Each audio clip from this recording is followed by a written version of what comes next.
So, Prabhuji, we are reading the Srimad Bhagavatam. We are on Canto 1, Chapter 13, which is Dhritarashtra quits home. And the text for today is text 59 and text 60. We are almost finishing the chapter, so it is a great privilege that you will help us end this session by ending this chapter. So over to you, Prabhuji. Kindly let us know if you wanted us to read the verses, word-to-word translation and purport.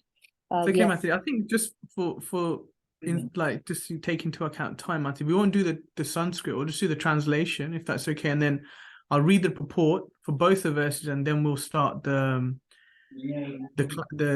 actual Sangha. It's more of like a discussion. So we just to sort of give you like a quick highlight of what we're going to be doing. So we've looked at both the verses, we've discussed, we've looked at various sources like the Bhagavatam, of course. We've looked at the Bhagavata Prabhav. We've also looked at the book Bhagavata as well. And we've listened to a lecture on these particular elements in the Bhagavatam, these two verses. And then we've had a discussion in terms of where it sits and how this links into our understanding of Krishna consciousness, as in from our previous reading, our understanding of, for example, sannyasa ashram, grahastha ashram, because we're grahasthas, and practical elements of those ashrams too. And then also, then we will later be focusing on the sannyasa ashram and the power of the sannyasa ashram, particularly looking at what a real renunciate, what is a real renunciate, what is a real sannyasi. And I think the reason why we're picking this topic is particularly because we have a sannyasi staying with us next week. So it's good for us to imbibe the correct mood on how to receive him, serve him. Yes, and just create an environment that's, a spiritualized environment, that's he would be pleased by, but also to sort of push ourselves to be more Krishna conscious in his association. Okay, thanks, Mataji. Okay. Thank you very much, Prabhuji. And this will be a preemptation for us as well, because in the month of May, we are going to have a lot of sannyasis coming. That's great. That's great. Yeah, maybe we can share. Thank you very much because I don't know where to start from and what to do when they come. So please elaborate that section a lot. Yeah. No, of course, Mata. We can have a discussion as well. We can have a discussion, and maybe the devotees in this Sangha, they can share also their experiences when they've been serving sannyasi. So we'll share, but then also please, we'll ask the devotees to also share. Okay, Hare Krishna, Mati. I'll start. So do you want to actually do one verse and then I'll do the one? Okay, Srimad Bhagavatam, Canto 1, Chapter 13, verse 59. Vidura, being affected with delight and grief, will then leave that place of sacred pilgrimage. Vidura was astonished to see the marvelous departure of his brother Dhritarashtra as a liberated yogi, for in his past life he was much attached to materialism. Of course, it was only due to Vidura that his brother attained the desirable goal of life. Vidura was therefore glad to learn about it, but he was sorry that he could not make his brother turn into a pure devotee. This was not done by Vidura because of Dhritarashtra's being inimical to the Pandavas, who were all devotees of the Lord. An offense at the feet of a devotee is more dangerous than an offense at the lotus feet of the Lord. Vidura was certainly very liberated to bestow mercy upon his brother Dhritarashtra, whose past life was very materialistic. But ultimately, the result of such mercy certainly depended on the will of the Supreme Lord in the present life. Therefore, Dhritarashtra attained liberation only, and after many such liberated states of life, one can attain to the stage of devotional service. Vidura was certainly very mortified by the death of his brother and sister-in-law, and the only remedy to mitigate such lamentation was to go out to pilgrimage. Thus, Maharaj Yudhishthira had no chance to call back Vidura, his surviving uncle. Thank you. Krishna. Hare Krishna. So having thus spoken, the great sage Narada, along with his Veena, ascended into outer space. Yudhishthira, kept his instruction in his heart, and so was able to get rid of all lamentations. Sorry, I just forgot to say the incantation. Om Namo Bhagavate Vasudevaya. Om Namo Bhagavate Vasudevaya. Om Namo Bhagavate Vasudevaya. Translation by His Divine Grace, Shri Bhakti Swami Srila Prabhupada. Srila Prabhupada Ki Jai. Sri Naraji is an eternal spaceman, having been endowed with a spiritual body by the grace of the Lord. He can travel in the outer spaces of both the material and the spiritual worlds without restriction, and can approach any planet in a limited space within no time. We have already discussed his previous life as a son of a maidservant. Because of his association with pure devotees, he was elevated to the position of an eternal spaceman, and thus had freedom of movement. One should therefore try to follow in the footsteps of Narad Muni and not make a futile effort to reach other planets by mechanical means. Maharaj Yudhishthira was a pious king, and therefore he could see Narad Muni occasionally. Anyone who desires to see Narad Muni must first be pious and follow in the footsteps of Narad Muni. Thus ends the Bhaktivedanta purports of the first canto, 13th chapter of the Srimad Bhagavatam, entitled Dhritarashtra Quits Home. Okay, so what is here? Okay, here we go. So just like a summary. So would you like to start? Okay, so I'll start. So who is Vidura? So who is Vidura? So for this whole chapter, particularly the later elements of it, we know who Vidura is. We know he's a relative of Krishna, and he's also the uncle of the Pandavas, because he's the brother of Dhritarashtra. And he's actually considered to be a saintly personality because he follows in the footsteps of Narad Muni. So Vidura is a pure devotee of the Lord. And when it says, someone that's following in the footsteps of Narad Muni, someone that's basically practicing bhakti yoga, to the highest degree. And Vidura, in his previous life, he was actually Yamaraj. So he's actually Yamaraj, but he actually took birth as a Shudra because he was cursed to take birth as a Shudra.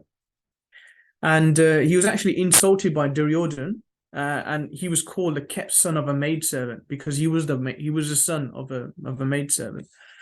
And after being kicked out from the assembly, he left his bow at the door and he went on pilgrimage. And this is actually before the battle of Kurukshetra. So, and an important element that we found in the Bhagavad Prabhav when we actually going over this particular aspect of the first canto, it says that a good way to overcome distress is to go on pilgrimage. And we were thinking, okay, so how is going on pilgrimage related to like sort of overcoming one's distresses? And then we were discussing that so for example in the Bhagavad Gita chapter 2 verse 59, it basically says there's just one line, param drishta nivartate. So ceasing such engagements by experiencing a higher taste, he is fixed in consciousness, or in Krishna consciousness, he's fixed. So the way we can give up the lower modes is actually by creating a higher taste, or the particular like lower attachments or lower emotions. For example, we can develop a higher taste by becoming Krishna consciousness. So and by going on pilgrimage, our consciousness is actually is fixed on Krishna.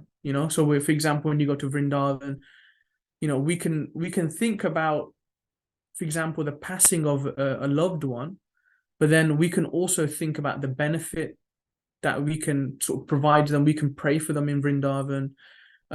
We can have this mood where, okay, we understand the Bhagavad Gita, because in the Bhagavad Gita it says that we're eternal. We never as in there was no beginning, middle, or end, and just as the different seasons exist, the body goes through your youth, old age, and death, basically.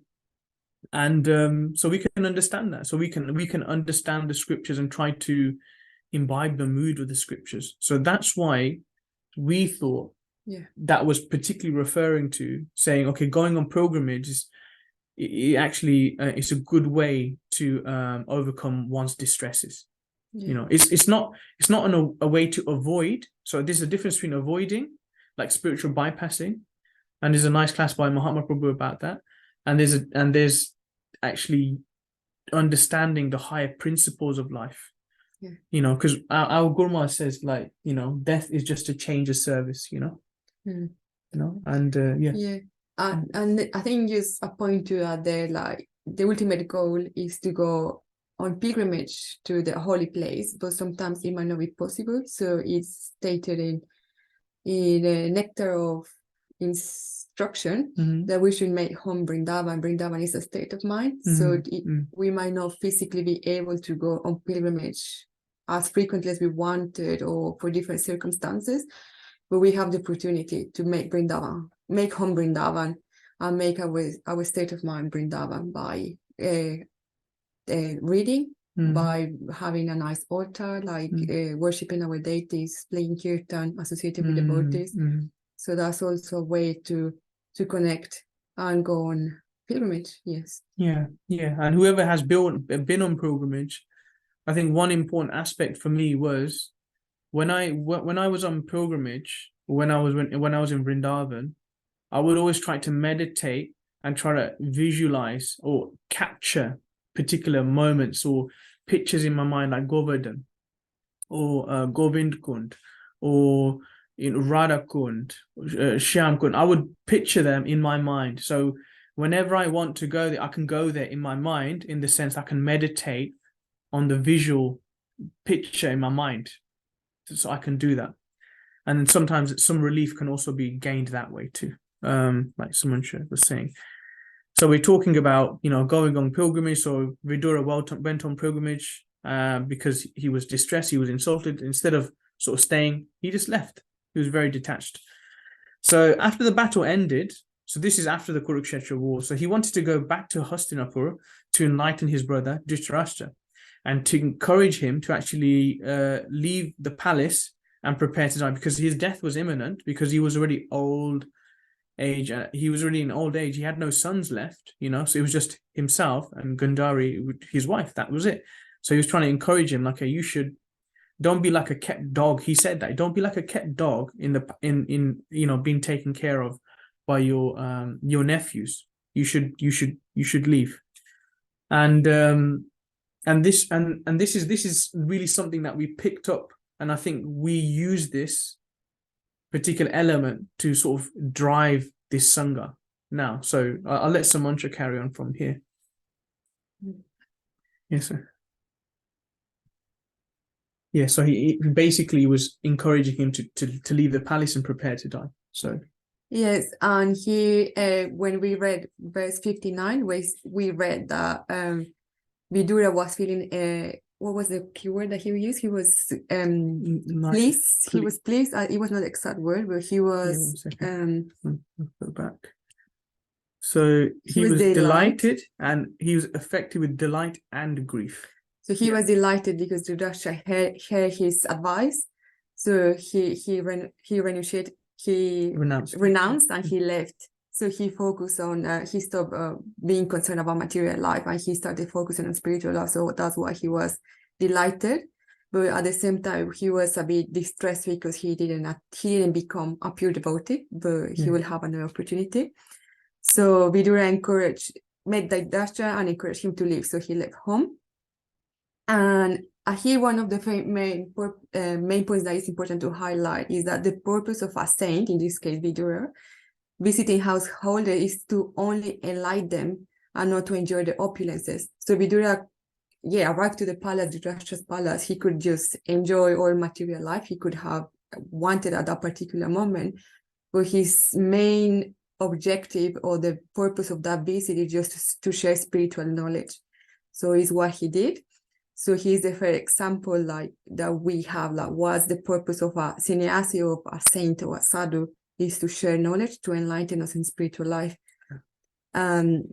Yes, and you want to continue? So and then Vidura met Dhritarashtra and encouraged him to leave home, but then in the following verse, Narada Muni, because Narada Muni is also explaining to Yudhishthira in the background that he should be detached, because he's basically saying that Dhritarashtra he's above the modes now.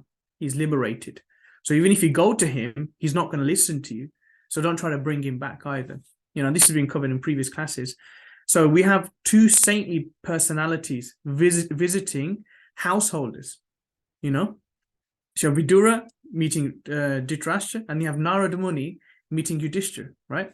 And he told him that he shouldn't go looking for his aunt and uncle, and that he should renounce his connection with his family and focus on his duty, because he was the king at the time, and he kept that instruction in his heart. That's what he says. He kept that instruction in his heart.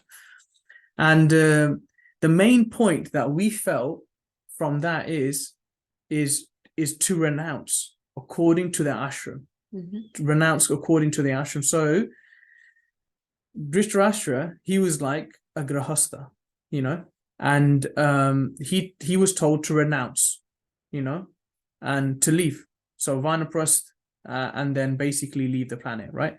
And he basically used his power, his mystic power, yogic powers, to generate the fire in the body, and the hut he was staying in was also made of straw.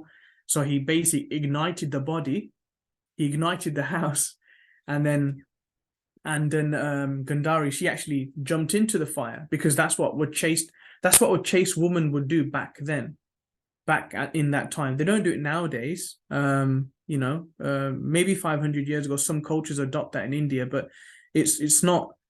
It was because we were listening to a class by Stalker Krishna Maharaj, and he was basically saying that this culture is called sati. This is called sati, and there's another example in the Bhagavatam where this is actually done as well.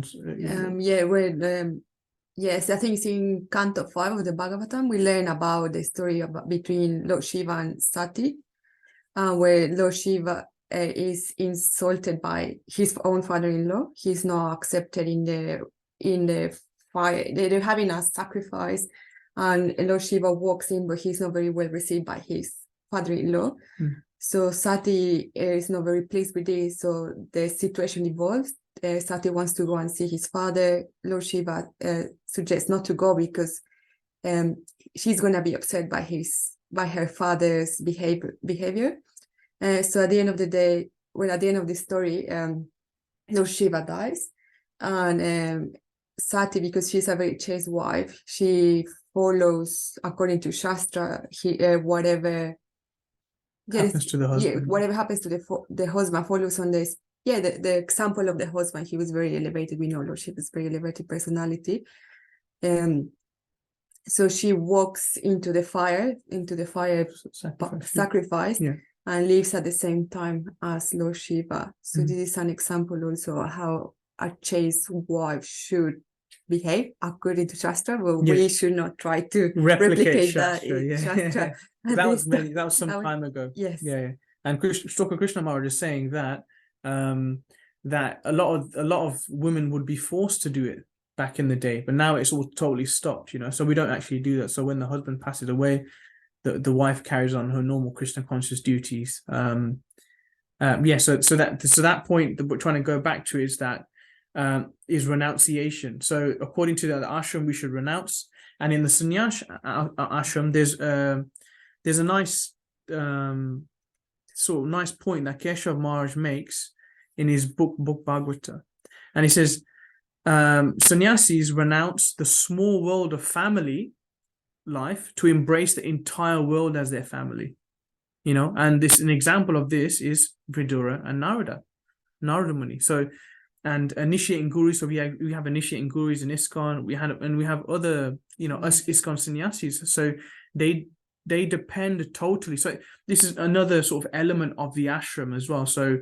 someone that's initiating guru, someone that's sort of sadhu, they depend on donations. They depend on sort of the goodwill of the grahasthas. So we have Vidura, renouncing, Narada Muni renouncing, and then we're talking about this ashram, sannyasa ashram, and basically a sannyasi giving up his family life to focus on the world as his family, because he's got a sort of a message to carry.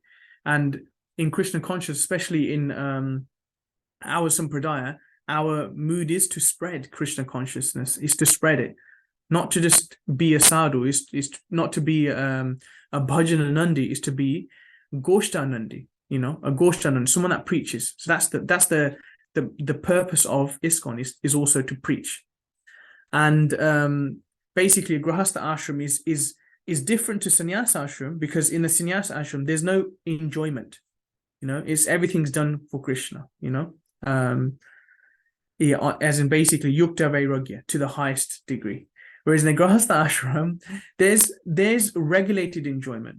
That's the difference. So my Guru Maharaj says this is like, it's almost like polar opposites, you know. So in the sannyasa ashram, it's very strict, regulated, and this comes up to another point about what a real renunciate is. And then in the grahastha ashram, there's some element of engagement with the material energy, you know. And so for example, like there's regulated enjoyment. So for example, you have prasadam at home, but then also prasadam outside. Whereas a sannyasi doesn't have prasadam outside, as in like he doesn't eat outside, he eats only, you know. And there's strict, yeah, as in it's basically strict principles. It has to be someone that's chanting 60 rounds, following the regs, very strict process, because they're very conscious about the consciousness of how the food's been cooked. We also too, but we sometimes eat outside, you know, still prasad, we're still like onion and garlic free, but it's outside also. Whereas sannyasi doesn't do that. And then sometimes there's elements of watching TV, for example, you know, so engagement with the material energy. Sannyasis don't watch TV. They don't play sport, you know, not any other I've heard of. So for example, we may play sport to keep fit and healthy, and grahasthas, they engage more with the material energy to make money, to sustain their ashram, but to also support other ashrams, brahmacharis, sannyasis, you know, to support the institution as well. And this is what I understand. So the younger one is in terms of grahastha, so after 25, that's the advised age if someone wants to enter grahastha ashram, to leave brahmacharya. The more one is younger, the more one has to engage with the material energy. So then my Guru Maharaj makes this point. He goes, when you're younger, you have to engage with the material energy. So you have to play with the material energy, sort of to sustain the ashram, to sustain the institution, to sustain other ashrams too. But once you get older, you engage with the material energy less. So when you're vanaprastha, you engage less. And not many people take sannyas, for example, after being grahasthas. So you just engage with material energy less, and you focus more on spiritual life.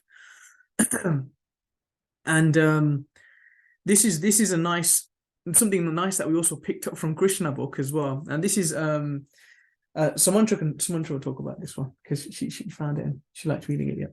Yeah. So it also on the point of the importance of associating with sadhus, with sannyasis or brahmins, and the importance is like we hear from this also in Krishna book.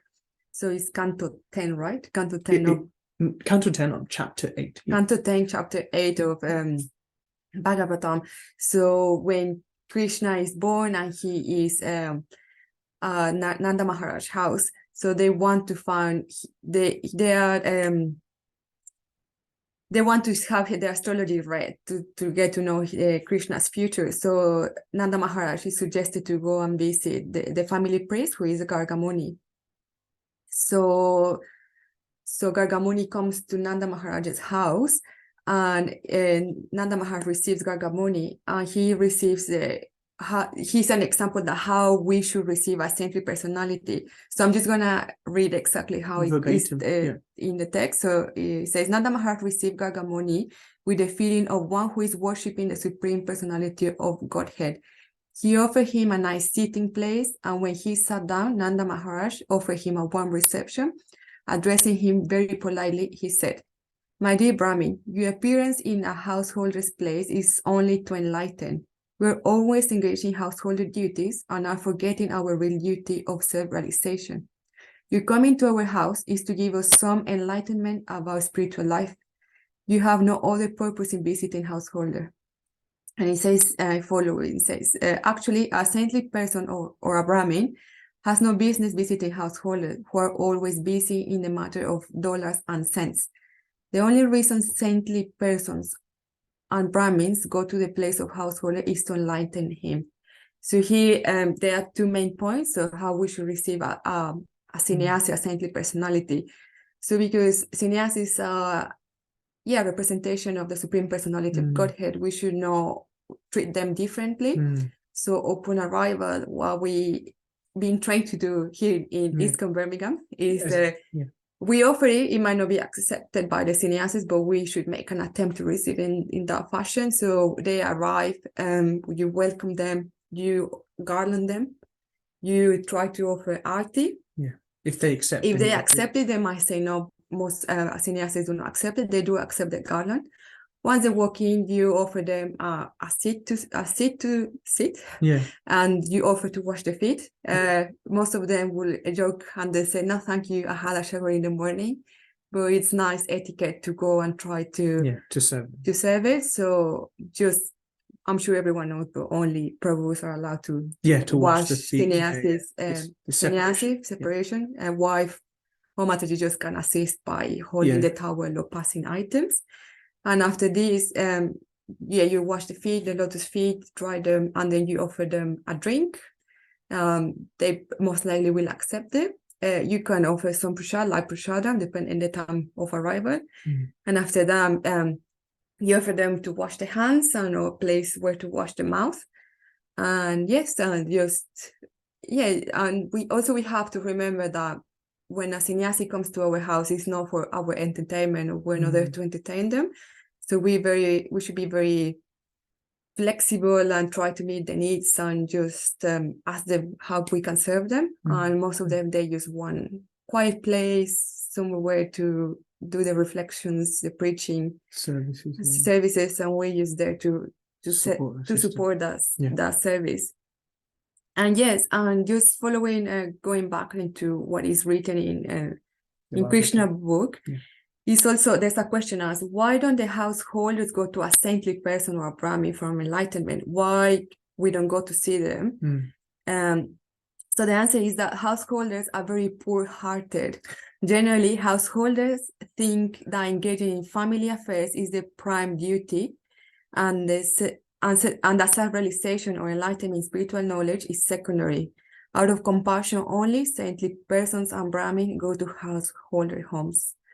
So when she said that, like, the householders are very poor-hearted, so I reflected on, as we were reflecting, and we sort of almost laughed, really. It was like, it's like, how come we're not going? They're coming to us, so we're fortunate that we're receiving them. But we should also have this mood that we whenever there's some sannyasi close by at the temple, or we should try to get the association as much as possible. We shouldn't just be like, oh no, we're too busy with family affairs, because we have our dharma, and then we have our eternal dharma, sanatana dharma. So we have to balance those correctly. And it says that, sannyasis are so kind and generous. They come to help us. Whoever serves a sannyasi, we should be grateful that they'll have their association. We have their association. They're blessing us with their presence, and they're enlightening us. They are coming to make us Krishna conscious. They're coming to help us. We're not helping them, they're helping us. That's the mood. And this is a point that I think you have mentioned in the past, that a moment with a devotee is more powerful than being in a place of pilgrimage. It's good. The Tirtha of the Tirtha. Tirthas, there's a nice verse in the CC, actually. Oh, I actually forgot it. But there's a moment of just even a second with a pure devotee, like that can take you back to Godhead, basically. The association. I actually forgot the words, but thanks for reminding me. And there's also we also hear like the question that was more powerful, if the association with a pure devotee, or for example the Ganga River, right? And it's more powerful having the association of the devotee, the pure devotee, because they are so pure that when they, for example, having a bath into the Ganga, they purify the Ganga by taking the sins of other devotees. So even 1 second of the association is very powerful. So we should not take it for granted. Lightly. Yes, this is correct. Yeah, so and then we're moving on to like the role of a sannyasi as well. So so this is basically element of is just Narada Muni, sannyasi, sadhu, so we're saying sannyasi, but he as in like he's renounced here, he's renounced. So he's a sadhu, so sannyasi is a sadhu. So what's the role of a sannyasi, So we're thinking, okay, we're receiving a sannyasi, we get the association of a sannyasi, we get association of a sadhu. So there's 3 different roles of a sadhu, a sannyasi. So the first one is to create doubt. That's an interesting. So immediately thinking, creating doubt, but with doubt about what? And then the second one is to create faith. So creating doubt, creating faith. And then the last one is giving Narayan. So this process is how it's broken down is really interesting. So how can a sannyasi or a sadhu create doubt? So they create doubt without even saying a word, and it makes someone question. Like, so I might be questioning. So what do they have? Or as in, what have they given up? Why have they given up everything? I've not given up everything. They've given up everything. But what's the energy? What drives them to give up everything? What is it that's sustaining them to enable them to give up everything? And then what are they experiencing that gives them detachment? Because they're detached from material life. They've given up small family to accept a bigger family, like we said earlier. But what are they experiencing that gives them that? And there's a nice little story that Samantra is going to share about this, creating doubt. And Oh yeah, yeah, that's it. Mataji. Thanks, Nicole. Thanks, Nicole Prabhu. Yeah, that was it. CC, my dear Leela, that's it. Yeah, even the verdict of all revealed scripture is that even a moment's association with the pure devotee, one can attain all success. Yeah, thanks, Nicole Prabhu. Thank you so much. Yeah, the story that we wanted to. Yeah, so 1 second.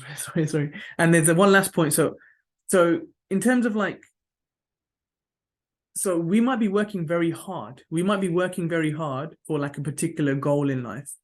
And they create doubt by making us think, is it worth us working so hard and trying to be happy when they don't have anything and they're already very happy? They're very peaceful. Yeah. They're very Krishna conscious already. Yeah, sorry, please carry on. Yeah. Yes, it's just a very short story about a Brahmin approaching Sanatana Goswami. So this Brahmin is told that Sanatana Goswami has this touchstone. So everything the touchstone touches, turns into gold. So he could be very rich by having this touchstone. Yeah. So he goes and approaches Sanatana Goswami. He's like, oh, you have a touchstone. Can I have it? And he's like, oh, yeah, it's taking it on that pile of rubbish. So he goes and grabs it. But then he starts reflecting, okay, like if this is a touchstone and turns everything into gold, why he doesn't care about it? He must have something more powerful than this touchstone. More precious. Yeah. More precious than this. So he goes back and asks him, like, what do you have that is more powerful, precious than this? More precious than this? This is what I have that is more precious is the Maha Mantra, the Hare Krishna Maha Mantra. Yeah. So here we understand the importance of the holy name and its power and how precious it is. That is more precious than all the gold that we can have in the world. All the gold that we can have in the world. So that's a nice way you can create doubt and make someone Krishna conscious.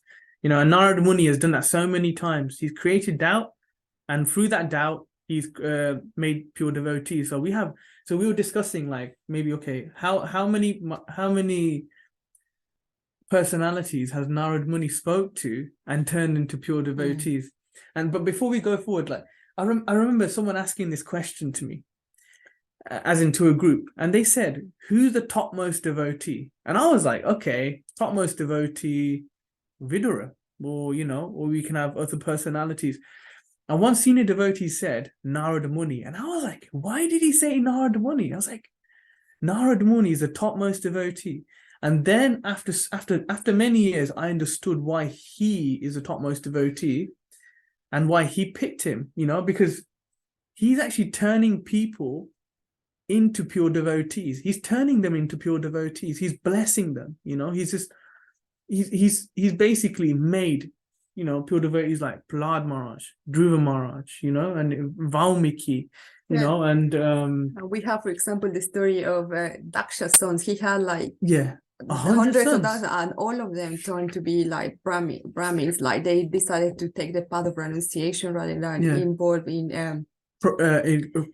helping populate, Yeah, helping populate the world, yeah, the universe. So, Yeah. so we have here the clear example of the power of Narad Muni.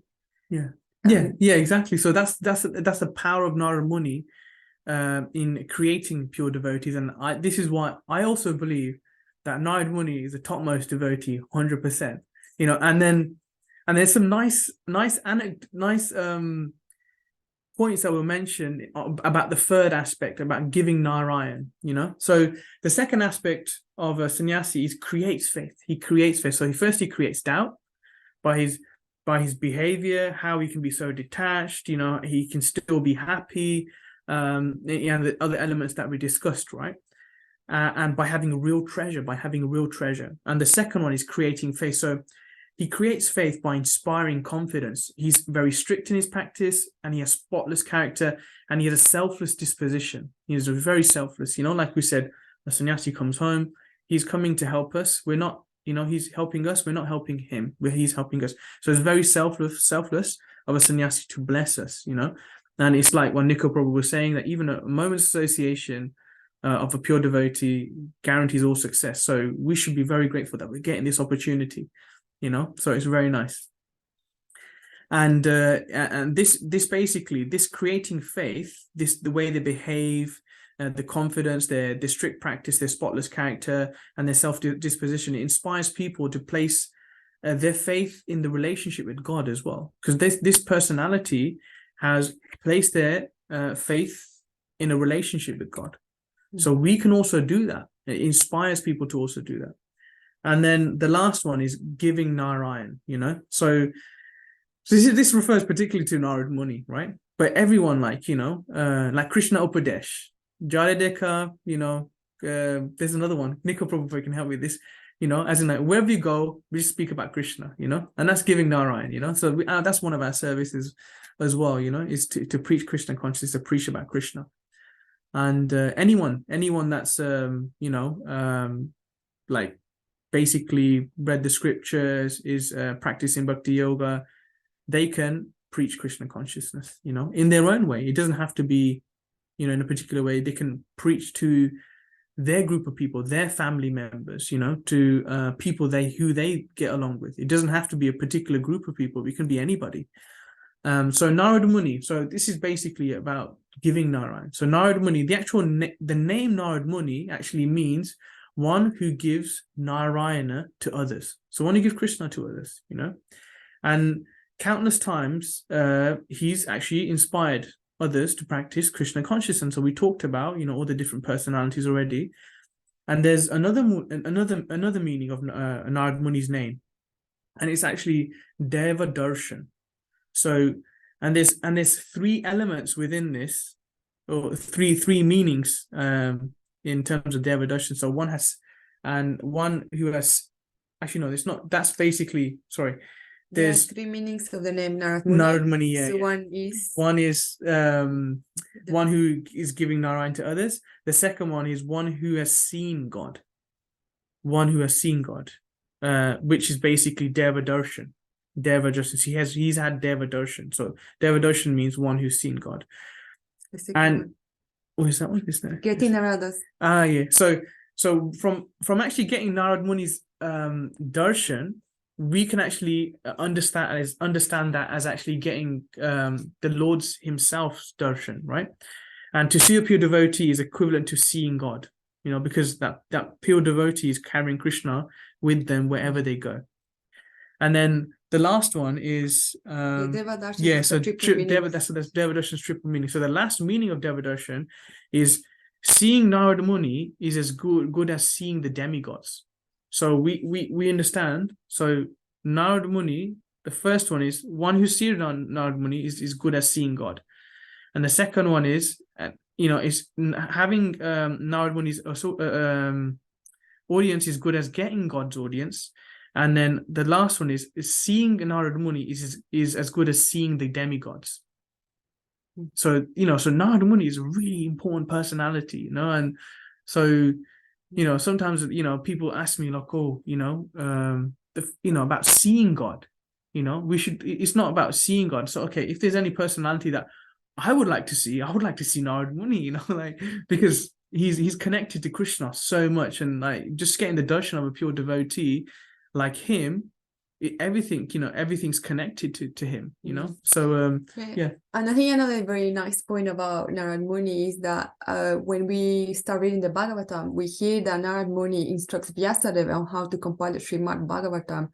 So I think that's a very important point that we tend to forget. So it's Narad Muni the one who instructs Vyasadeva, and Vyasadeva is the model guru, but Narad Muni is the guru of gurus, because he's giving this instruction to Vyasadeva. So I think that's a very nice point. Yeah. And that's it. I think that's it, Mataji. I think that's all we were talking about. Sannyasis, Narad Muni, the different ways to receive a sannyasi, the different we talked about renunciation as well. We talked about role of sannyasi, creating doubt, creating faith, and giving Narayan. And then before that, we spoke about why, as in how to receive a sannyasi from the scripture, how Nanda Maharaj received Garga Muni. So how such an elevated personality received another elevated personality. So we should really try to imbibe that mood. And and then from the actual verse itself, we thought about what's the main elements. So we had two personalities that were encouraging two other personalities, pure devotees, to renounce according to the ashram, to renounce. And then we talked about the different ashrams, sannyasa ashram, grahastha ashram, and the different renunciation that's undertaken in those ashrams, and a really nice point that me and Samantra, when we were discussing, we were reflecting on the last message of our Guru Maharaj. So he was saying that, the four regulative principles. He was talking about Parikshit Maharaj and his interaction when he came across Kali. And Maharaj is saying, it's like Prabhupada basically, based on those tenets of, the no illicit sex, no meat eating, no gambling, no alcohol, and the chanting of the 16 rounds. So Prabhupada introduced that, as in like Prabhupada's Guru also introduced it, but Prabhupada introduced it in our institution. And Guru Maharaj said like a really interesting point. He goes, who wants to live like that these days?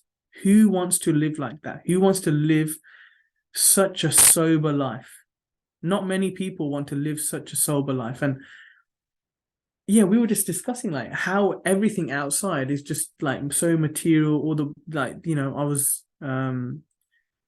just reflecting like everything is just like sort of, the female energies are in a lot of advertisements, when we go outside, all this kind of stuff. So who wants to live such a sober life? And Guru Maharaj says, who wants to live like that? And I was like, that's a really important, because not everyone's willing to live like that. Not everyone's willing to renounce those things, and Krishna conscious is like, it turns crows into swans. He will say that it turns crows into swans. So, and that can be done through renunciation, and we'll stop there. Hare Krishna. And if there's any other points that devotees would like to make in terms of like how to receive a sannyasi, or any other topics that we discuss, please share. Thank you. Hare Krishna. Hare Krishna, Prabhuji. Thank you so much. I've learned so much today. And you summarized the whole talk, so I won't summarize it now. Are there any questions or comments from the group? Yeah, Nika Prabhu also made a point that the verse I was mentioning. Sorry. Okay. Oh, sorry. Panchali Mati, please go ahead. Sorry, I interrupted you. No, Prabhuji, Hare Krishna. No, you please go ahead, Prabhuji. No, just Nika Prabhu mentioned the verse, Yara Deka Tarakaha Krishna Upadesh, instruct everyone to follow Lord Krishna's orders as they are given in the Bhagavad Gita and the Srimad Bhagavatam. In this way, become a spiritual master and try to liberate everyone in this land. So that's it. We talk about Krishna to everybody. Thank you, Nika Prabhu. Hare Krishna. Thank you very much, Prabhuji and Mataji, for the wonderful class. Please accept my humble obeisances. it's just on your last point on how to receive sannyasi. It just reminds me of another lovely pastime of Sanatana Goswami. So if it's okay for me to share. Please, definitely, please. So because he was a sannyasi, and one of the things that sannyasis did was go from house to house collecting alms, and, you know, collecting food, and they would bring that home and then offer that as bhog to Krishna, and then have that as prasadam. So once, and they would wake up very early in the morning. So Sanatana Goswami, one of the days, woke up very early and then was going around asking for food, and it's called madhukari begging, I think it's called, yeah. So, and he knocked on a door, and there was no response. He knocked again, and there was no response again. And in those days, it was, you know, to actually, people were expected to give something to sannyasis. So it was wrong to turn away sannyasis without giving them anything, especially when you know sannyasis would be coming around at this time, and you were expected. It was part of the culture to expect to open the door. To not do so would mean that you are displeasing the Lord. And the sannyasis would wait if there wasn't any immediate response. So Sanatana Goswami, he knocked on the door quite a few times. He waited and waited and waited, and then he didn't want the householder or people in the house to fall in disgrace in the eyes of the Lord, because he was, and as you know, one of the main things of sannyasis are that they are compassionate. They want to give Krishna to everybody, and they lift us up rather than, you know, make us fall down in the eyes of Krishna. So when there was no answer from the house, Sanatana Goswami banged on the door really, really loudly. And then a girl, you know, in her teenage years, she came and opened the door and looked really, really angry. And she shouted at Sanatana Goswami saying, you know, why are you banging on the door? You know, I was doing some work and it's really, really early. Don't you have any other things to do? It's very early in the morning. I have other things to do at home. Why are you banging on the door? I mean, you know, you could have come back. And Sanatana Goswami said, Mother, you know, I'm a sannyasi. Can you please give me anything, any little thing, because it's a bad sign for me to go away from your house without taking anything. And the girl said, no, just go away. It's very early. I'm in the middle of something. If you want to come back and take something, go to the other households, and then come back, return later on. And Sanatana Goswami just said, no, no, mother, please, anything, even if it's a grain of rice, just give me. I don't want to go away empty-handed from your house. That would displease Krishna.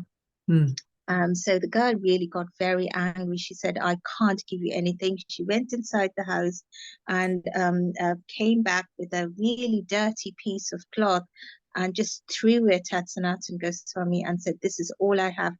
And that's all I can give you. Just go away.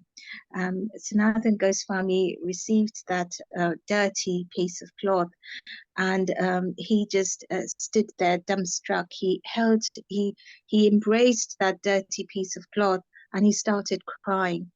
And that's on your first point on, you know, raising doubt. The girl, she was like, what's happened? I've just thrown a really, really bad thing to the sannyasi, behaved really badly with the sannyasi, and yet he's standing in front of me, holding that dirty piece of cloth, hugging that piece of cloth to himself and crying. And so she brought it out. She became a bit polite, and she said, she asked Sanatana Goswami, why are you crying? Is that because I've behaved really badly with you? So please forgive me, but why are you crying? But at the same time, I can see that you're actually treasuring that dirty piece of cloth that I've given you. So Sanatana Goswami says, Mother, you have no idea what precious thing you have given me. This is the best ever gift one could ever receive. This is the best way to, the best thing that you can give a sannyasi. And then he explained that because he prayed to Radharaman, and he was a sannyasi. He didn't have money. They were quite poor. I mean, he obviously, if you know Sanatan Goswami, he left a very good job. He left all his riches, and he joined Chaitanya Mahaprabhu in and went around being a beggar and as a sannyasi. And he said, this morning when I was praying to my Radharaman, I was lighting my lamp, and I noticed that the wick in the lamp that has burned, and I was left with nothing. And I was thinking in my mind, how will I light the lamp in the evening? How will I pray to my Radharaman and serve him better in the evening? Because there isn't any wick in it to put the lamp. So now that you have given me the piece of cloth, this is Radharaman's answer to me. I will go to the river, I will clean this cloth, and I will I use this and cut this down. You've given me quite a big piece of cloth, so I'll use this as wick for quite a few days now and be able to serve my Radharaman better. So you have given me the best gift. So he raised the doubt, he clarified the doubt, and he brought the girl's heart closer to Krishna in this way. Yeah, Thank you're right, you very man. much. That's really nice. Yeah, thank you for sharing that, Mataji. You can see definitely the creating doubt, creating faith, and then giving Narayan, giving Krishna to others. Yeah, 100%. That was a really beautiful story, Mataji. Yeah. Sanatana Goswami, he was one of the most renounced personalities, one of the most renounced of the 6 Goswamis. Yeah, really powerful personality. Thank you, Mataji. Thanks, Panchali Mataji. Thank you, Hare Krishna, Prabhuji. Hare Krishna. Are there any other questions or comments? Thank you very much for sharing that story, Panchali Mataji. That reminds me of a story about sannyasi in London. I don't remember who it was because I don't remember. But he went and asked. They were on book distribution, and then they came across a guy who didn't have anything, and he says, "I don't have anything to give you." And he used to smoke, so he had a lighter. So they said, "I don't have anything but this lighter." And they said, yes, give your lighter to us. We'll use it to light the lamps of the Lord. So a sannyasi. Yeah, I've seen Vaisheshika Prabhu do that a few times. Yeah. Yeah. Prabhu, yeah, you said it. Yeah. Yeah, Vaisheshika Prabhu has done that a few times. Like, yeah, he's taken. Yeah, thank you, Mataji. Yeah, so same. They'll take anything that you have and engage it into the Krishna Lord's service, service. yeah. I mean, they're so Yeah, no, intuitive. absolutely. So Yeah. No, thank you for sharing, Mataji. Yeah, thank you. Anybody else? Any other devotees would like to share something? Hare Krishna Prabhu. My name is Shobha. I just wanted to make some comments about your wonderful class.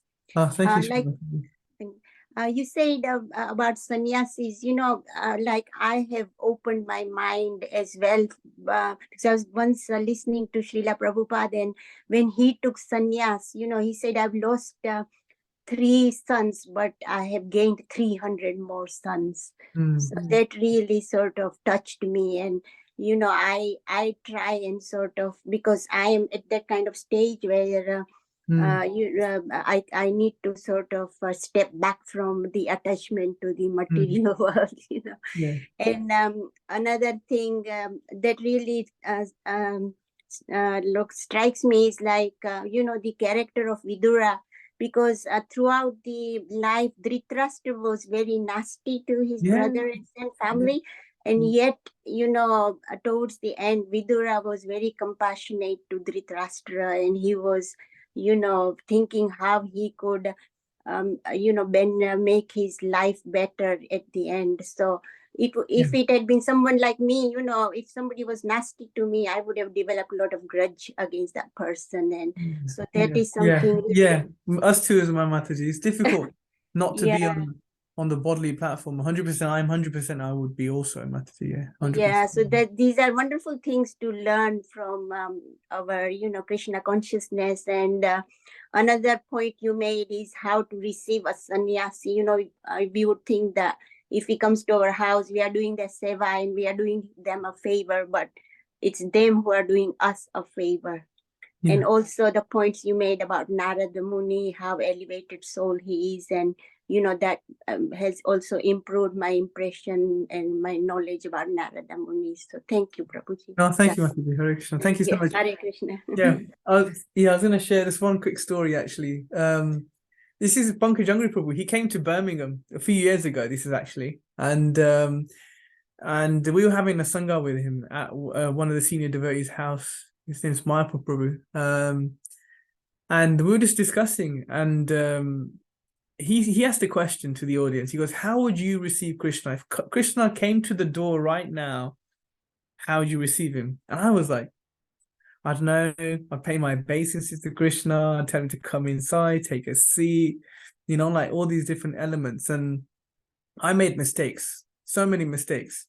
But Pankaj Prabhu said, he said, you got to offer water. After he sits down, you got to wash his feet, you got to wash his hands, offer water, offer some food. After you offer some food, you got to offer water to clean his. So he knew exactly how to welcome Krishna. If Krishna turned up at the door, he knew exactly what to do. He was ready. And he said also that a pujari, someone that is a pujari, is trained on how to serve Krishna. And when one is a pujari, they don't have to go to one of the pastimes that Krishna's performing in one of the universes. They can go straight back to Goloka, Vrindavan, because they've already been trained. Because when we go back, before we go back to Godhead, we need training on how to serve Krishna. So we go to one of the pastimes, one of the universes where Krishna's pastimes are happening before we go back to Goloka, Vrindavan. Because someone that's a pujari, they don't need to do that. So if you're a pujari, you're set. I just wanted to say that, Hare Krishna.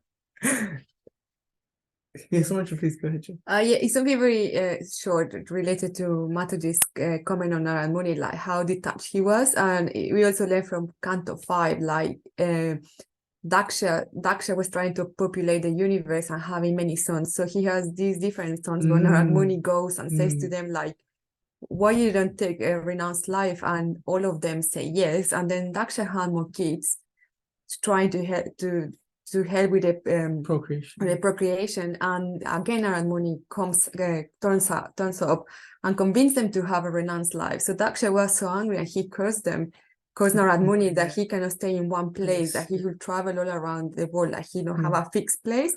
And Narada Muni took it like, okay, I'll take it. Like I tell you curse. And he happily traveled like the spaceman, right? He was the transcendental spaceman. He's a transcendental spaceman that he will go through all the universes.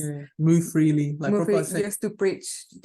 And well, Guru Maharaj will also frequently laugh. He's like, well, Narada Muni took it, so we have to take it as well and travel around the world trying to give Krishna consciousness to everyone. So yes, I think it's a nice pastor. Thank you, Hare Krishna. Thank you very much. Is there any other question or comment? Pramila Mataji? Yes, Hare Krishna, Prabhuji, Mataji, very nice class. Thank you so much. I wanted to know, please forgive my ignorance, but who in ISKCON are the devotees who live in the ashram? Are they called sannyasis, or who exactly is classed as sannyasis in ISKCON? And that's thanks, Pramila Mataji. Thank you so much for joining the Sangha, and welcome to the Sangha, and thanks for joining us and listening to us speak. Mataji, I think so. In terms of sannyasi, there's different ashrams. So there's 4 ashrams that exist. So there's the Brahmacharya ashram, there's the Grahastha ashram, and the Vanaprastha ashram. Then there's sannyas ashram. So not everyone goes through these ashrams. It's not linear. And they are mutually exclusive. They're mutually exclusive, So you can't be a brahmachari and a vanaprastha at the same time. You can't be a grahastha and a sannyasi. No, you can either be one of them, and you move through those different phases as you move through life. So someone that's born, like a child that is born, up until the age of 25, they're brahmachari. And if they decide that they want to marry and enter the grahastha ashram, they do that most often after 25. But these days, people marry and even after that, which is okay. And then after the grahastha ashram, you can enter vanaprastha. Vanaprastha is like around 50 according to the scriptures. And then after vanaprastha, then you enter sannyas ashram. But if someone's a brahmachari and they don't step into the grahastha ashram, they go straight from brahmacharya to sannyas ashram. So they're both renounced ashrams. So when I was talking about the extremes, so sannyas and brahmacharya at the extremes, they're very renounced ashrams. And the vanaprastha is like sort of transitioning between grahastha and the sannyas. So that's a transition period. That's when you sort of become detached from a family. You sort of become, you spend more time doing spiritual practice. If you have a big house, you sort of move into a smaller house. So there's less things to do in the house. There's less financial responsibility. You retire from work. You semi-retire. You fully retire, and then the focus is more on spiritual life and less on sort of family life or material life like that. So and those and those who stay at the temple tend to be either brahmacharis or sannyasis, and they are dressed in saffron. The saffron, so normally the youngest ones are the brahmacharis, and sometimes the older one tend to be the sannyasis, but not necessarily. You can tell by how the dhoti is tied. How the dhoti is tied. Normally they have like maybe you So if, for example, the dhoti is tied when there's sort of one portion that goes to the back and it's folded, but with the sannyasi it's basically just wrapped around and it's fully flat. I don't have to explain it. And also they wear a chadar which is tied at the corners. And they basically put it on top of, and it's just flowing down. And they also have a rod, a sannyas rod, and it's called a tridanda because it represents detachment or using your body, mind, and words in Krishna's service. And it's basically a stick that has a crescent sort of shaped bamboo, and it's wrapped around, and that basically represents like a detachment, acts of detachment. So that's a sannyasi, and sannyas it's like a samskara. Sannyasi is also a samskara as well. You can take that can count as samskara, but not everyone takes sannyas. And for someone to take sannyas, there's a particular ceremony they have to undertake to become a sannyasi. That the samskaras, there's a sannyas mantra that's chanted in the ear from the guru to the disciple. And there's various other yagyas that are done also. And there's, like I said, the institution, ISKCON institution, there's various activities that should be performed for preaching purposes. And a sannyasi's prime purpose is to preach, to travel and preach. And a nice story from Prabhupada's time is Vrindavan. Everyone loves Vrindavan, Mayapur as well. We have so many holy dhams. When Prabhupada was in Vrindavan, often the sannyasis would travel to Vrindavan, and then as soon as they would arrive, Prabhupada said, "When are you leaving?" So the point was, Prabhupada was asking them, "When are you going to preach? When are you going? You've come, but when are you going?" And a nice point that I learned from Keshav Maharaj is like, for us to enter Vrindavan, we have to perform some service first, and that service can be preaching, book distribution, serving devotees, doing different projects to spread Krishna consciousness. It's like Nikhil Prabhu was saying, Jara Deka Tahakaha Krishna Upadesh. That's it. Hare Krishna.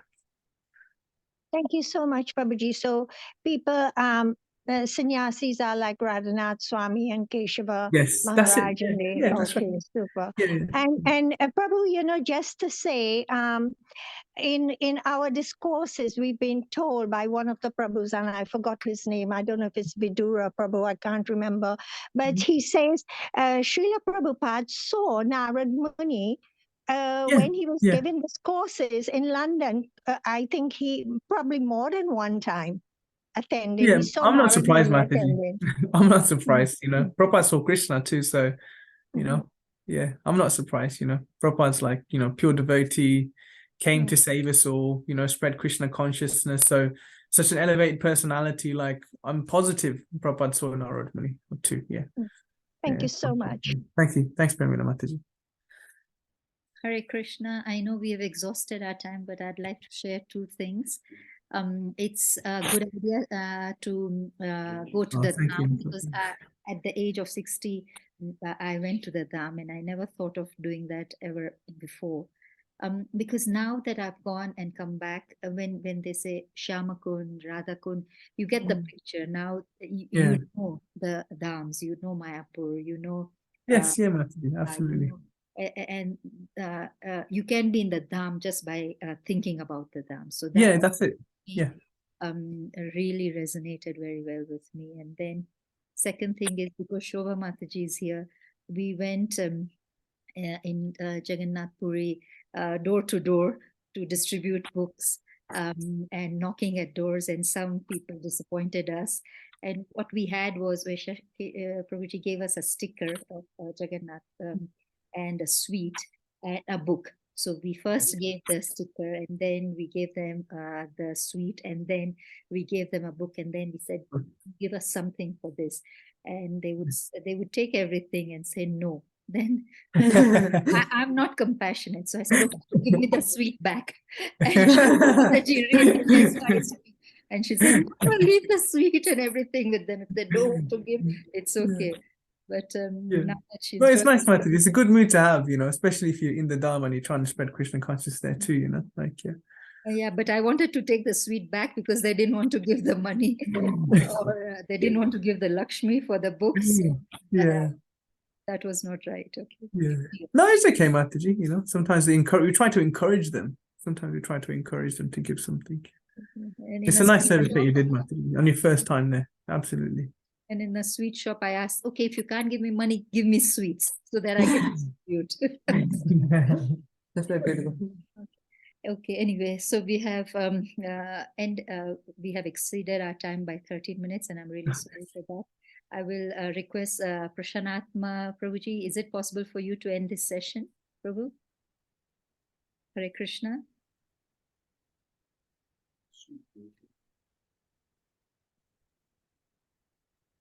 Okay, maybe he has internet challenges. Arya Govind Prabhu, can you please take this service of ending the session? Hare Krishna. Hare Krishna. Hare Krishna, Mataji. Hare Krishna, Prabhu. Thank you so much for this wonderful session. I'm spellbound by the class, and you know, a lot of pastime shared, and a lot of points covered on the sannyas ashram and also different ashrams, and also importance of Narada Muni and the different pastimes of Narada Muni. Wonderful, Prabhu. I have no words. Thank you so much. Keep coming to the class and giving your mercy. Thank you. No, thank you, Prabhu. Let's chant Hare Krishna Mahamantra once in glorification of Mataji and Prabhu. Hare Krishna. Hare Krishna. Hare Krishna. Hare Krishna. Krishna Krishna. Hare Hare. Hare Rama. Hare Rama. Rama Rama. Hare Hare.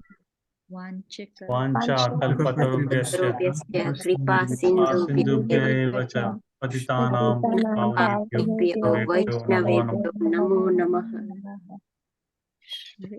Srila Prabhupada ki Jai. Mataji and Prabhuji ki jai. Jai. Prabhupada ki jai. ISKCON Elder ki jai. Thank you, everyone, for having us. We'll see you soon. Thank you, Mataji. Thank you. Thank you, Prabhu. We like this session. Krishna. We Thank like you. this session. Please do this more often. We'll do it. We're definitely doing it together in future, Mataji. I promise you. It was really nice. Very Together. Teamwork discussion. very Thank you. It helps both of us. Thank you. Thank you. Hare Krishna. Thank Have a you. good Thank evening. you. Hare Krishna. Hare Krishna. Hare Krishna.